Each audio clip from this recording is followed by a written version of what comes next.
Welcome to the Tech Meme Ride Home for Tuesday, March 23rd, 2021. I'm Brian McCullough. Today, Microsoft is reportedly in talks to buy Discord, but Discord might just take itself public instead. A ton of video game news, including an Xbox rebranding, a new Niantic partnership with Nintendo, and new rumors of that upgraded Nintendo Switch. A new consortium wants to take the pain out of browser compatibility, and Apple faces a class action lawsuit over those butterfly keyboards. Here's what you missed today in the world of tech. First, sources began to report late yesterday that Discord was exploring a sale of itself, seeking a valuation of $10 billion or so. Then, Bloomberg reported that it was Microsoft that was in advanced stages of negotiations to maybe buy Discord for about that exact $10 billion target range, but also that Discord is maybe more likely to just go public and test the waters itself. Quoting Bloomberg. Actually, you'll note they're tempering their initial reporting here a bit. Quote, Discord has been talking to potential buyers and software giant Microsoft is in the running, but no deal is imminent, said the people who asked not to be identified because the discussions are private. Discord is more likely to go public than sell itself, one person said. Representatives for Microsoft and Discord declined to comment. VentureBeat reported earlier on Monday that Discord was engaged in sales talks.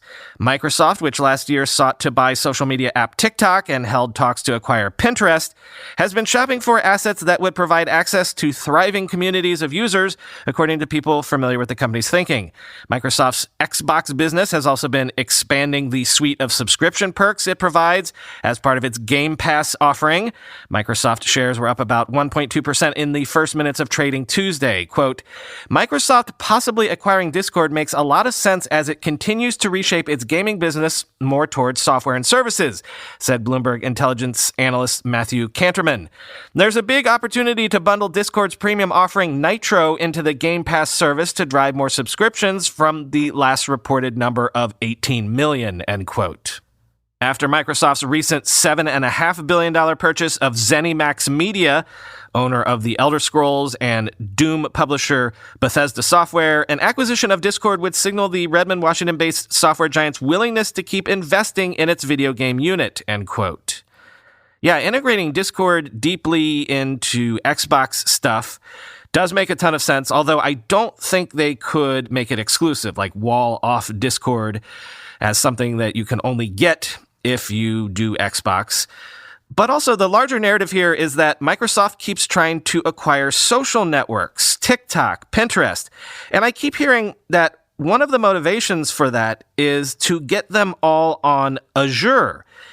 Is it that they've invested so heavily to build out this cloud infrastructure that they need big projects to justify their existence? That was always what I heard about Google getting into cloud gaming. But can this be true? Can someone smarter than me explain the economics behind that theory? But also, Discord apparently runs on top of Google Cloud, so I guess there is value in kicking one leg of the stool out from under your rival, right? Maybe Google Cloud is so far behind and weak that its rivals maybe think they can strangle it in the crib. Anyway, I'll also point out that Satya Nadella is not a man afraid of doing M&A. ZeniMax Media was a $7.5 billion acquisition just last year. GitHub in 2018, $7.5 billion. LinkedIn, $26.2 billion. And also, given this current environment, with sky-high tech IPO pops and audio spaces being sort of the hot thing at the moment, doesn't $10 billion seem like a lowball price for Discord? I feel like the public markets would value Discord at $20 billion easy, maybe even more. Maybe we'll find out. Speaking of Xbox, Microsoft announced it is rebranding Xbox Live as Xbox Network, saying the change is an attempt to distinguish the online service from the Xbox Live Gold membership, quoting The Verge. Instances of the new branding started appearing in the Xbox dashboard recently for beta testers, with clips being uploaded to Xbox Network instead of Xbox Live. Microsoft has now confirmed the name change. Microsoft has used Xbox Live to refer to its underlying Xbox service since its original launch 18 years ago. Larry Herb, better known as Major Nelson, has been known as Xbox Live's Major Nelson for years, but Herb now refers to himself as Xbox's Major Nelson. Hints at a name change originally appeared back in August after Microsoft updated its services agreement. At the time, Microsoft said it wasn't rebranding the service and had no plans to discontinue Xbox Live Gold. Instead, Microsoft went on to announce a price hike for Xbox Live Gold that the company was forced to quickly reverse. Microsoft is now planning to drop the subscription requirement for free-to-play games on its Xbox network in the coming months. Games like Fortnite will no longer require Xbox Live Gold as a result, but Microsoft hasn't yet confirmed exactly when the paywall will be removed, end quote. It's Video Game News Tuesday, I guess. Niantic has announced a new partnership with Nintendo to develop mobile games built on Niantic's AR technology, starting with a game based on Nintendo's Pikmin franchise, quoting The Verge. Details are thin right now, but Niantic says that the app will include gameplay activities to encourage walking and make walking more delightful. If you want to receive more information about the new game as it's available, you can sign up to get updates. The new Pikmin AR game will be the first developed by Niantic's Tokyo studio.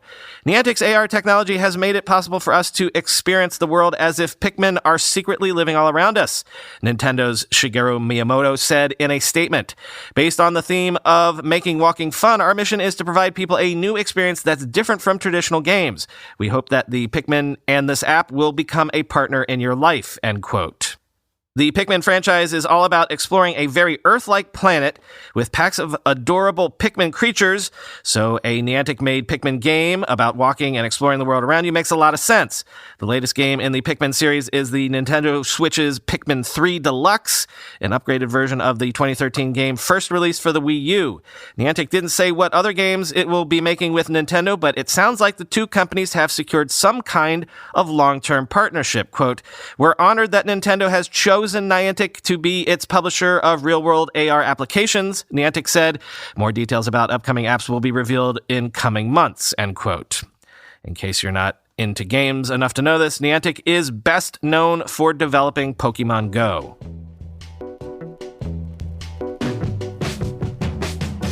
I've even got some gaming hardware news for you today. Sources are telling Bloomberg that Nintendo will use new NVIDIA graphics chips in its rumored 2021 Switch upgrade, helping that console deliver 4K graphics on TVs. Quote, "The new Switch iteration will support NVIDIA's Deep Learning Super Sampling, or DLSS, a novel rendering technology that uses artificial intelligence to deliver higher fidelity graphics more efficiently. That will allow the console, which is also set for an OLED display upgrade, to reproduce game visuals at 4K quality when plugged into a TV," said the people, who asked not to be identified because the plan is not public.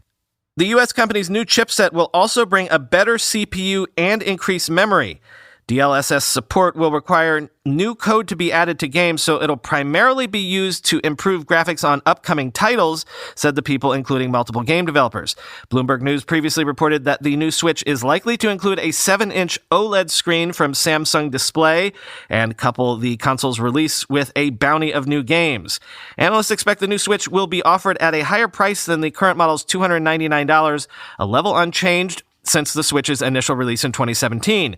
Bloomberg Intelligence's Matthew Kannerman foresees an increase of as much as $100, end quote. Analysts also, by the way, say this upgraded Switch will likely be announced before the end of the year in order to hit the holiday shopping season, though one hopes that Nintendo can anticipate supply and demand better than Sony and Microsoft, or else we wouldn't be able to get our hands on this until next summer. But also, if they don't launch this with Breath of the Wild 2, I say we riot.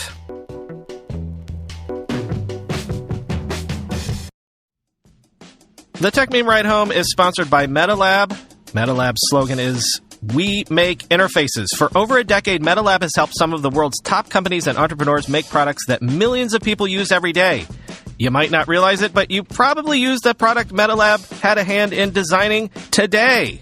Things like Slack, Coinbase, Facebook Messenger, Oculus, Uber, and plenty more. In fact, I'm going to be telling you about some of MetaLab's greatest design hits all this week. MetaLab helps everyone from tiny startups to Fortune 500 companies build products that are simple, intuitive, beautiful, and downright delightful. They've launched 205 products and counting, have helped several unicorn companies find blockbuster success, and are known as the best in the design business.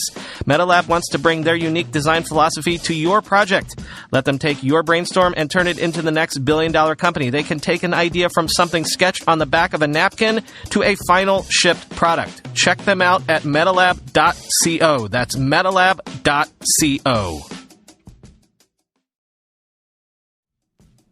Did you know that people who work with financial advisors end up with up to 15% more money to spend in retirement?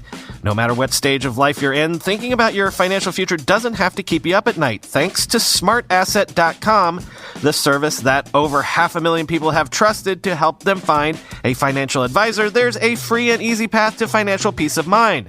SmartAsset.com has built a safe and convenient tool to find vetted financial advisors in your area.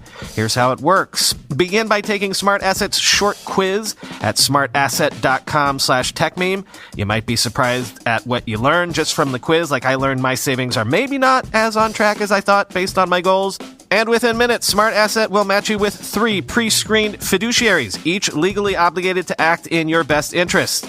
They will also send you a free personalized retirement planning guide with actionable advice so you can feel confident in your next steps.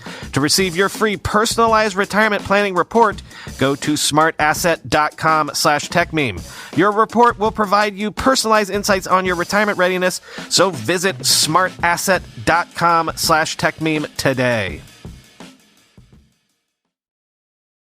Microsoft, Google, and others have announced they are partnering to improve browser compatibility, focusing on 5 key areas, quoting NeoWin.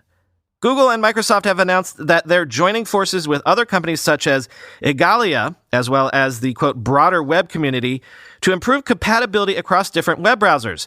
The movement, called Compat 2021, will see the effort focus on 5 major areas that draw complaints from the developer community. The effort comes after a period of research, including surveys conducted by the Mozilla Developer Network.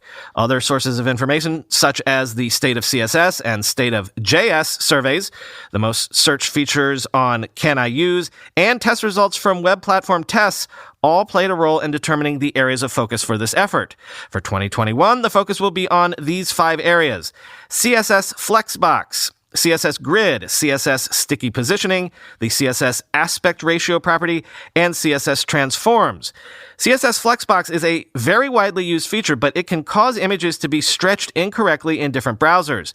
It was chosen because it's a top issue in the MDN Browser Compatibility Report for 2020, in addition to being the most widely used and known feature in the State of CSS report. Currently, 85% of browsers pass the test for the feature, and it appears in 75% of page loads on Chrome. Another widely used feature on the list is CSS Transforms, which appears on 80% of page loads on Chrome. This one only has a 55% rate of test pass on web platform tests, though, so it may require some more work to get every browser on the same level, end quote. Good news, I guess, right? Although, as Ian Scher tweeted, quote, I feel like I read this type of story every few years and nothing comes of it, end quote. One more thing, devs and designers, Facebook has announced F8 Refresh, a single-day, virtual-only conference for developers coming June 2nd. Note that this conference will apparently be so low-key that it won't even have a Mark Zuckerberg keynote, quoting TechCrunch. It's a mark of the times to be right-sizing everything to the place we are in right now. So although F8 has grown in size and scope over the years, it typically attracts around 5,000 people and many more to its in-person event. It looks like the social network is taking 2021 to be a little more modest in its approach. Instead of words from its founder and CEO, Facebook will have Konstantinos Papamiltiadis, VP of Platform Partnerships, delivering the opening presentation at the event, which will, as usual, provide some updates on new launches for the platform. In the past, Facebook has given much more lead time to people for F8 to let developers, partners, and other attendees clear their calendars and organize travel from further afield. Its 2020 two-day event, which had originally been scheduled for May 2020, was announced in November 2019, for example, but of course, in the months following, as COVID-19 took its grip, F8 2020 became one of a wave of events to be canceled, with Facebook first looking to replace it with a series of local events, but then canceling everything altogether, end quote. A judge has certified a class action lawsuit against Apple that claims Apple knew for years that MacBooks with those butterfly keyboards were flawed and that small fixes were insufficient, quoting The Verge.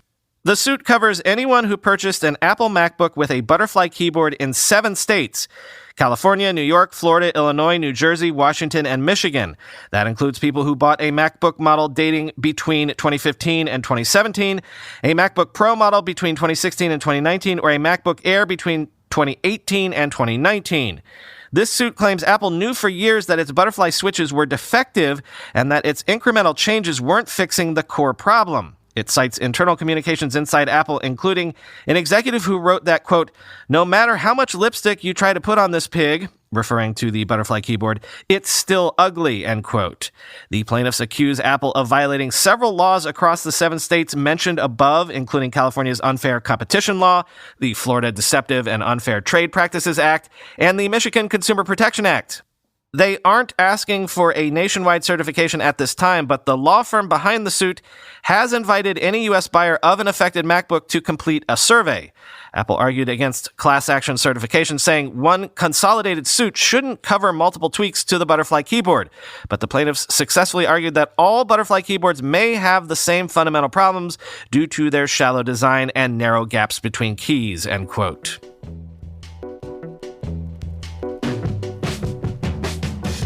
And finally today, remember how Jack Dorsey put the first ever tweet up for sale as an NFT?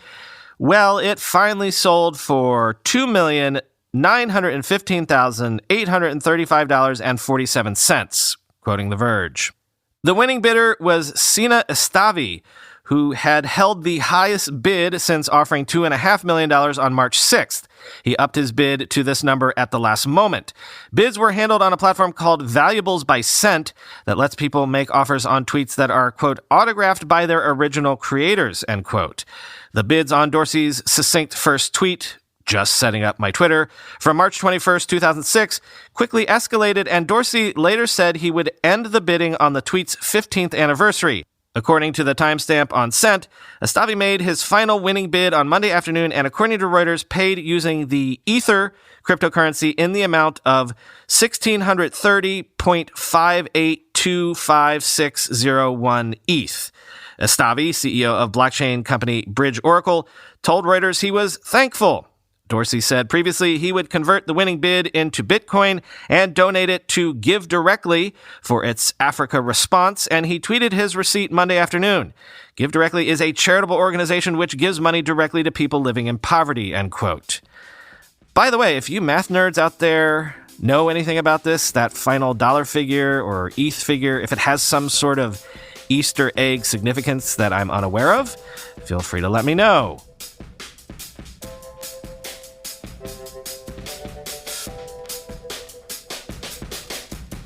Thanks to those of you who joined Chris and I in Clubhouse last night. I was finally able to record the full session successfully for the first time, so now we should be able to share those conversations more regularly.